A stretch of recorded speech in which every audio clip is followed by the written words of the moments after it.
Here's your 30-day eviction notice. This is our place now, and we want you out, my roommate Victoria's boyfriend Jake announced as he thrust a crisp legal document into my hands, his smirk carrying the confidence of someone who believed his father's law degree made him untouchable. My dad drafted this himself, so don't even think about fighting it. Victoria and I are starting our lives together, and we don't need a third wheel cramping our style. Victoria stood behind him in the doorway of what she apparently believed was now their apartment, her expression mixing defiance with something that looked almost like pity for my situation. But why did I calmly pocket the fake eviction notice instead of arguing, and why, exactly 20 minutes after I made a single phone call, did Victoria's confident expression collapse into horror when my property manager arrived and asked, "Ms. Ashford, is there a problem here?" "Marcus, thank you for coming so quickly." "Of course. You said there was an issue with Unit 4B. Marcus glanced at the document Jake had handed me. "Is this what I think it is? My roommate's boyfriend has decided to evict me from my own building." Marcus's eyebrows rose as he examined the paper. Then he started laughing, a genuine, uncontrolled laugh that filled the hallway. "Ma'am," he said to Victoria, "do you know who owns this building?" Victoria's face cycled through confusion. "The landlord is some corporation. Pacific Property Holdings or something." "Pacific Property Holdings is owned by Vivian Ashford. The woman your boyfriend just tried to evict." Marcus gestured toward me. "She owns this building. All 16 units. She's been your landlord for the past 18 months. The silence that followed was everything I'd imagined it would be. The building had been my grandmother's final gift. Eleanor Ashford had spent 40 years in real estate, quietly accumulating properties while raising her family and projecting the image of a comfortable but unremarkable life. When she'd passed 3 years ago, her estate had revealed a portfolio nobody had expected, 12 properties across the city, including the 16-unit apartment building where I now lived. I'd inherited everything. At 26, I'd become a landlord of significant holdings, owner of properties worth approximately $8.7 million. But I'd chosen to keep this quiet, living modestly in one of my own units, maintaining my job as a graphic designer, telling no one about my actual financial situation. The anonymity had been deliberate. I'd learned from my grandmother that wealth attracted certain kinds of attention, people who wanted favors, relationships built on what you could provide rather than who you were, friendships that evaporated when the money did. So I'd kept quiet. Lived simply. Let people assume I was struggling like everyone else. Victoria had been one of those people. We'd become roommates through a mutual friend 18 months earlier. I'd been looking for someone to share the 2-bedroom unit, not because I needed the rent money, but because I was lonely. The building was well maintained but quiet, mostly occupied by young professionals and retirees who kept to themselves. Victoria had seemed perfect. Friendly, responsible, employed at a marketing firm downtown. We'd gotten along well initially, shared dinners, movie nights, the comfortable rhythms of compatible cohabitation. Then Jake had entered the picture. Jake Harrison was the kind of man who'd been told his entire life that he was exceptional. His father was a senior partner at a mid-tier law firm. His mother ran a successful interior design business. He'd grown up with private schools, European vacations, and the unshakable belief that the world existed to accommodate his preferences. He'd started staying over occasionally. Then frequently. Then constantly. His presence had transformed the apartment. His belongings accumulated in common spaces. His opinions dominated conversations. His needs superseded everyone else's. Jake thinks we should redecorate the living room. Jake doesn't like when you cook fish, the smell bothers him. Jake needs the guest bathroom, so you'll have to use the hall one. I'd tolerated it because confrontation was exhausting and Victoria had been, before Jake, a good roommate. But tolerance has limits. The eviction attempt had been the culmination of months of escalating entitlement. Jake had decided he was moving in permanently. The apartment, my apartment, in my building, was now theirs. And I, the actual owner of the property, was being evicted. The notice his father had drafted was laughable from a legal standpoint. Victoria wasn't on the lease as a tenant, she was a subtenant, authorized by me, with no legal standing to evict anyone. Jake had never been on any document. And even if the situation had been what they believed, the notice lacked proper legal form, adequate notice period, or valid grounds for eviction. It was an amateur performance of authority by someone who'd never had his authority questioned. "This has to be a mistake," Victoria said, looking between me and Marcus. "You can't own this building. You're a graphic designer. You barely make rent." "I've never struggled to make rent. I've never struggled at all. I just didn't see any reason to tell you about my financial situation. But you drive a 10-year-old car. I like my car. It runs well and doesn't attract attention. You shop at Target. Target has good prices on household items. Being wealthy doesn't mean being wasteful. You complained about the cost of groceries last month. Because groceries have gotten expensive. That's a factual observation, not evidence of poverty. Victoria's worldview was visibly recalibrating. Every assumption she'd made about me, about our relative positions, about who had power in our relationship, was being demolished in real time. Jake attempted recovery. This is obviously some kind of misunderstanding. If you actually owned this building, you would have said something. Why? Why would I advertise my financial situation to my roommate and her boyfriend? Because normal people don't hide things like that. Normal people also don't try to evict their roommates using fake legal documents prepared by their fathers. We've both made unusual choices, Jake. Marcus stepped forward, his professional demeanor returning. Ms. Ashford, would you like me to explain the actual legal situation to these individuals? Please. Marcus's explanation was thorough and devastating. The eviction notice was legally worthless.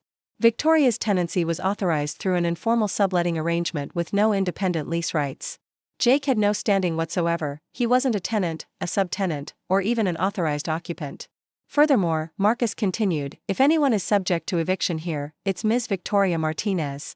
Her subletting agreement was predicated on certain conditions, including not allowing unauthorized long-term guests. Mr. Harrison's extended presence appears to violate those conditions. You can't evict me, Victoria said. I have rights. You have the rights specified in your agreement with Ms. Ashford. That agreement allows her to terminate your tenancy with 30 days' notice for various reasons, including unauthorized occupancy. Marcus paused. Would you like me to prepare actual eviction paperwork, Ms. Ashford? I let the question hang in the air, watching Victoria and Jake absorb the reversal of their situation. Not yet. Let's talk first. The conversation that followed happened in the living room, with Marcus waiting in the hallway. Victoria sat on the couch she'd apparently planned to keep in her apartment. Jake stood behind her, his earlier confidence replaced by something resembling calculation. Why didn't you tell me? Victoria asked. Why would I? You were my roommate, not my financial advisor. My wealth wasn't relevant to our living arrangement. But we were friends. Were we? Friends don't scheme to evict each other. Friends don't let their boyfriends treat shared spaces like conquered territory. Friends don't participate in fake legal proceedings to take what doesn't belong to them. Jake said his dad knew what he was doing. Jake's dad either deliberately created a fraudulent document or doesn't understand basic tenancy law. Either way, relying on him was your choice. Jake attempted negotiation. Look, this has been a misunderstanding. We didn't know you owned the building. Let's just forget this happened and start fresh. Start fresh how, exactly? You've been treating this apartment like you own it for months. You tried to evict me from my own property. What does fresh look like after that?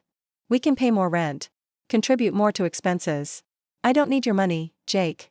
I own 16 units in this building. The rent from this apartment is irrelevant to my finances. Then what do you want? I want you to understand something. You walked into my home, with a fake legal document, and told me I had to leave. You did this because you assumed I was powerless, that your father's law degree and your family's resources made you untouchable. I stood, moving to the window that overlooked the street. You were wrong about the power dynamics. Completely wrong. And now you're asking me what I want, as if we're negotiating between equals. I turned back to face them. We're not equals in this situation. I'm your landlord. You're not even supposed to be living here. The only question is whether I choose to let this slide or whether I exercise the rights I actually have. The silence stretched until Victoria broke it. What are you going to do? That depends on what you do next. Here are the options. I'd thought about this during the 20 minutes between my phone call and Marcus's arrival. The satisfaction of immediate eviction would be considerable, but I'd learned from my grandmother that measured responses often served better than dramatic ones. Option 1, Jake leaves. Tonight. He removes all his belongings, returns his key, and doesn't spend another night in this building. Victoria, you stay under revised subletting terms, higher rent, reflecting Jake's absence, and a formal written agreement that specifies exactly what happens if you violate the conditions. And option 2? Jake asked. Option 2, I begin actual eviction proceedings against Victoria tomorrow. You can fight it, hire your father, go through the legal process, but you'll lose. The evidence is clear, the violations are documented, and I have considerably better lawyers than a mid-tier personal injury attorney who moonlights in real estate. Jake's face reddened.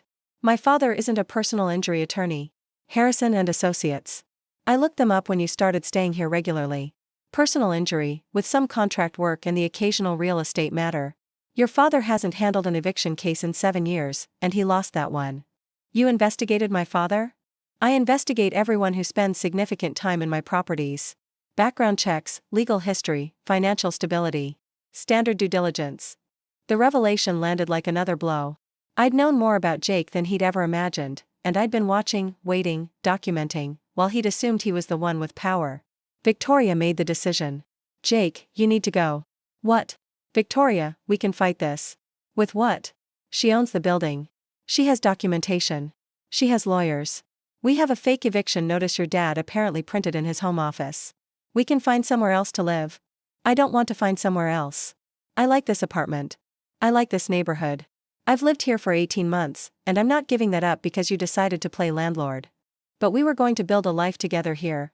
Here isn't yours to offer. It never was. Victoria looked at Jake with an expression I'd never seen before, clear-eyed assessment rather than adoration.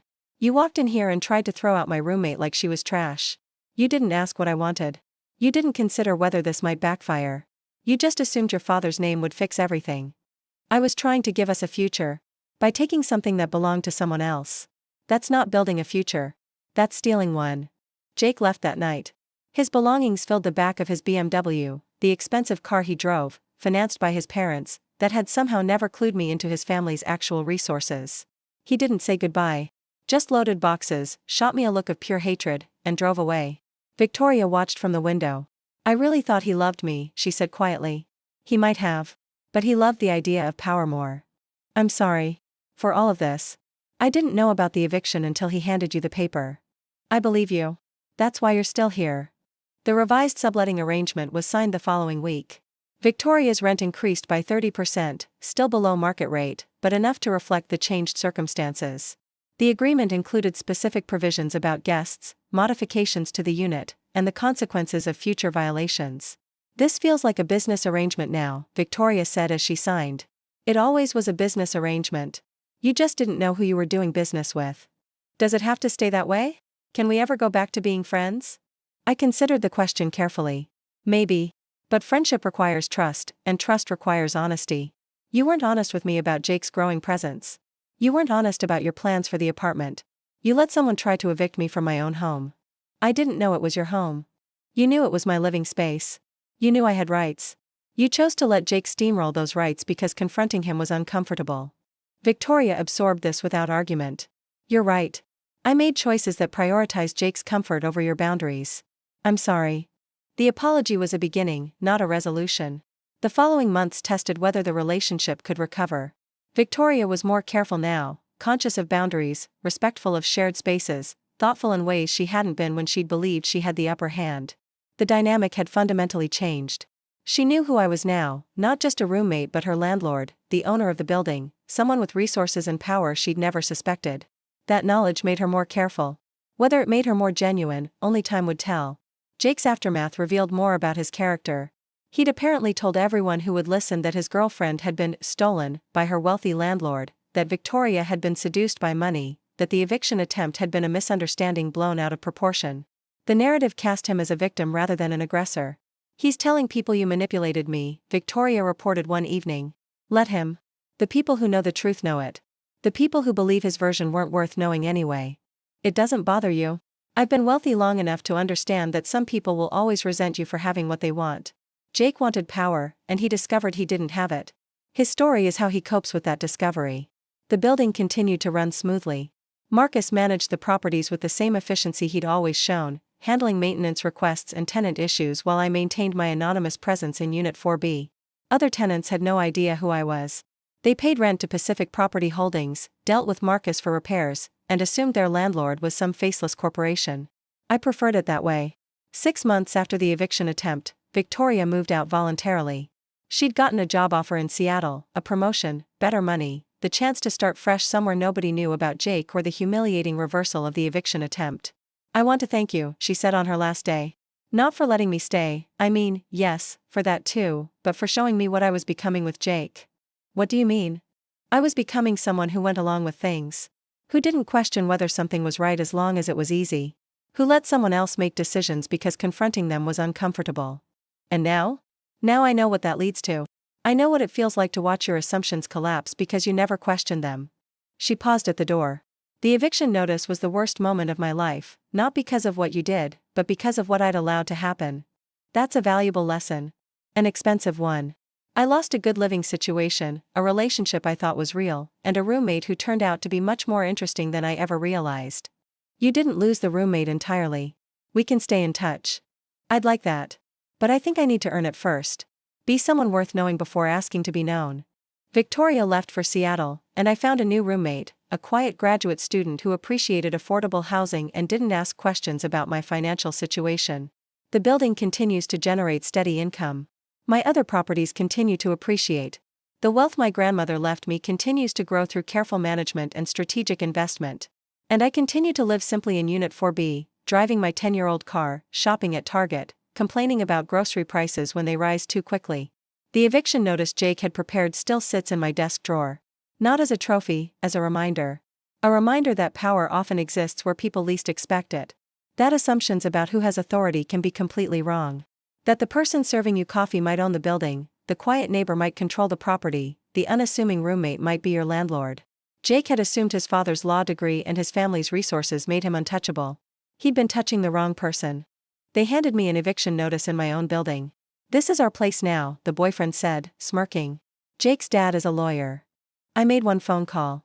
20 minutes later, my property manager arrived, and my roommate's face collapsed when she learned I owned the building.